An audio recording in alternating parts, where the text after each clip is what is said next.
students, how are you? Hope all of you are fine and safe at your home.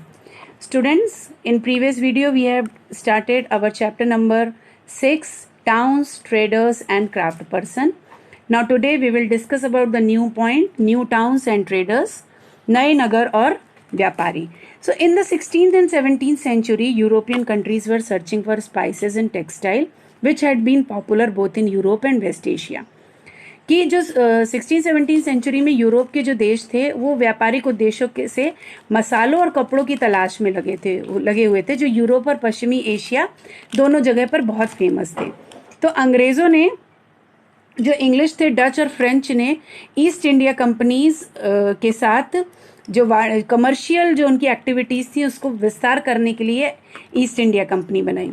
तो starting में तो जो मुल्ला अब्दुल गफूर और बिरजी बोरा जैसे कुछ बड़े भारतीय व्यापारियों ने जिनके पास बड़ी संख्या में जहाज थे उनका मुकाबला किया, लेकिन यूरोपीय कंपनियों ने समुद्री व्यापार पर अपना नियंत्रण स्थापित करने के लिए अपनी 9 शक्तियों का प्रयोग और भारतीय व्यापारियों को अपने एजेंट के रूप में कार्य करने के लिए मजबूर कर दिया था. तो अल्टीमेटली जो अंग्रेज थे उपमहाद्वीप में सर्वाधिक सफल कमर्शियल सक्सेसफुल हो चुके थे और पॉलिटिकल पावर भी उस समय उनकी सब कॉन्टिनेंट में वो स्थापित हो चुकी थी. तो वस्त्रों के जैसे वस्तुएं थी उनकी मांग में तेज़ी आ रही थी और लोग अधिक जो थे तो वो ये ब्लीचिंग, वीविंग, स्पिनिंग, डाइंग का काम करने लगे थे, क्योंकि जो भारतीय वस्त्र थे उनके जो रंग रूप और डिज़ाइन थे वो रिफाइंड होते, इंक्रीजिंगली रिफाइंड हो रहे थे. तो उस काल में जो क्राफ्ट पर्सन थे वो उनकी जो स्वतंत्रता थी, इंडिपेंडेंस थी, वो घटने लगी थी. शिल्प जने भी जो थे उनकी पेशगी की प्रणाली पर काम करने लगे थे. वो system of advance which meant that they have to weave cloth which was already promised to European agents. जो पेशगी ले लेते थे तो उनका काम करना उनके लिए पहले करना पड़ता था. तो अब जो बुनकर जो थे उनका जो अपना कपड़ा या बुनाई के नमूने बेचने की स्वतंत्रता अब उनके पास नहीं रह गई थी. तो उन्हें तो कंपनी के एजेंटों द्वारा निर्धारित डिज़ाइन के कपड़े उन्हीं की मांग के अनुसार बनाने पड़ते थे. 18th सेंचुरी में हम देखते हैं कि बम्बई, कलकत्ता और मद्रास नगरों का उदय हुआ जो आज प्रमुख महानगर हैं. जैसा कि हम जानते हैं कि they are the rise in the noble cities today they are noble cities. तो जो क्राफ्ट और कॉमर्स थे तो वो उनमें बहुत ज़्यादा चेंजेस आए.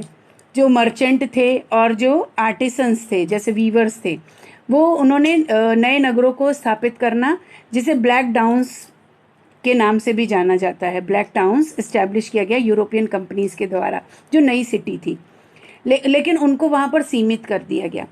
जबकि जो वहाँ पर वाइट रूलर्स थे उन्होंने मद्रास में फोर्ट सेंट जॉर्ज और कलकत्ता में फोर्ट सेंट विलियम्स की शानदार कोठियों में अपने घर बना लिए थे. तो 18th सेंचुरी में जो क्राफ्ट पर्सन थे और जो कॉमर्स था उसकी जो कहानी है वो अब हम नेक्स्ट ईयर पढ़ेंगे. तो जैसा आप यहाँ पर देख रहे हैं कि ये बड़े बड़े यहाँ पे 19th सेंचुरी के टाइम पे बम्बई की एक सड़क का पिक्चर दिया हुआ है यहाँ पर. नेक्स्ट पॉइंट जो Vasco da Gama and the Christopher Columbus. Vasco da Gama और क्रिस्टोफर कोलंबस के बारे में कि 15th सेंचुरी में जो यूरोपीय सेलर्स थे तो उनके द्वारा जो वो सी रूट फाइंड कर रहे थे एक्सप्लोरेशन में अपने, तो उन्होंने बहुत ज़्यादा अनप्रेसिडेंट काम किया था कि उन्होंने अपने जो डिज़ायर था सर्च करने का इंडियन सबकॉन्टिनेंट और ऑब्टेनिंग स्पाइसेस की भारतीय उपमहाद्वीप तक पहुंचने और मार्ग खोजने और मसाले प्राप्त करने की इच्छा से उनकी जो जर्नी थी वो प्रेरित थी. तो वास्को डिगामा जो था वो एक पुर्तगीज सेलर था जिसने अफ्रीकन कोस्ट अटलांटिक महासागर से के साथ साथ यात्रा करते हुए केप ऑफ गुड होप से निकलकर और हिंद महासागर को पार करके वो भारत पहुंचा था. और उसे अपनी पहली यात्रा को पूरा करने के लिए पूरे 1 साल से भी अधिक का समय लगा था. वह 1498 में कालीकट पहुंचा और अगले ही साल पुर्तगाल की राजधानी लिस्बन लौट गया था. तो इस जो ये समुद्री यात्रा थी उसके दौरान उसके 4 में से 2 जहाज नष्ट हो गए थे और 170 यात्रियों में से केवल 54 ही जो थे वो अलाइव थे।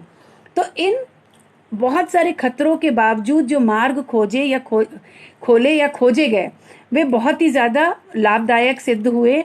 और उसके बाद तो अंग्रेज, हॉलैंडवासी और फ्रांसीसी नाविकों ने भी उसका अनुसरण करना चालू कर दिया था, उसको फॉलो करना चालू कर दिया था।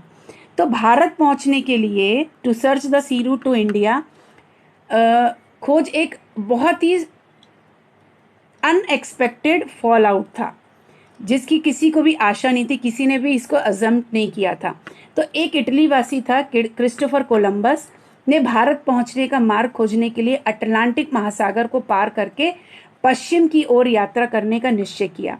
उसका मानना यह था कि पृथ्वी गोल है, इसीलिए वह पश्चिम की ओर से भारत पहुंच सकता है। तो 1492 में वेस्ट इंडीज के तट तक पहुंचा।